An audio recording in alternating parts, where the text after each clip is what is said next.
अरे मेरे प्यारे भक्तजनों, तुमने मेरी नई फरारी देखी क्या? हमने तेरी नई फरारी तो देख ली, लेकिन ये आई कहां से?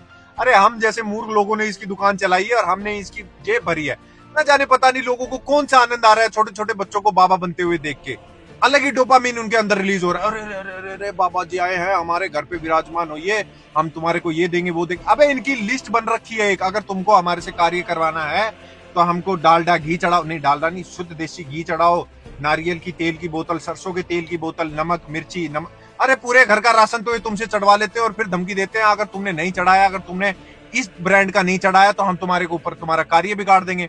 और फिर कहते हो कि हिंदुस्तान में बेरोजगारी, किधर है बेरोजगारी? अभी अभी थोड़े टाइम पहले वो आशाराम बापू पकड़ा गया था, उसके पास से 5,000 करोड़ के एसेट, 5,000 करोड़ की प्रॉपर्टी पकड़ी गई थी।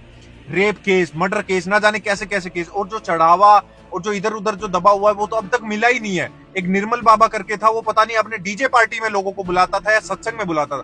2,000 रुपए की एंट्रेंस टिकट थी उसको देखने के लिए और उसका सत्संग अटेंड करने के लिए, और माताएं बहनें वहां जाती भी थी। कौन सी पार्टी करके आती थी दादियों, हमको भी बता दो हम भी चले जाएंगे। यार मेरे को एक बात समझ में नहीं आ रही, तुम लोग समझ क्यों नहीं पा रहे हो कॉमन सेंस और इस बेवकूफी के बीच में अंतर? किसी की भी दुकान तुमने चलाई हुई है, कोई भी माथे पे सिंदूर लगा के कुत्तों की तरह केले खाते हुए आ गए, हाथ में त्रिशूल लेके, तलवार लेके, अपने आप को माता हनुमान, पता नहीं शिव शंकर, कुछ भी बता रहा है। अरे हमारे देश की इस चीज से बेइज्जती हो रही है, बाहर वाले देश वाले लोग यहाँ आगे ये बोलते हैं कि हम बाबा बन जाते हैं, यहाँ ये सबसे सक्सेसफुल बिजनेस है, और वो बन भी जाते हैं और हम उनकी भी दुकानें चला देते हैं। हर कोई यहाँ बाबा बन रहा है। तुम एक बात मेरे को बताओ, तुमने लास्ट टाइम अपने माँ बाप की सेवा कब की थी? उनके पैर कब देवाए थे? जो तुम्हारे घर में देवी देवता विराजमान है उनकी पूजा कब की थी?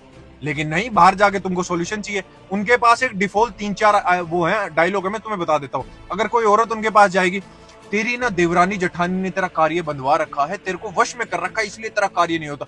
अरे बाबा बाबा आप तो महान हो बाबा।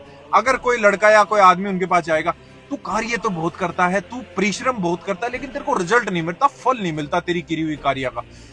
ले, वो भी फैन हो गया।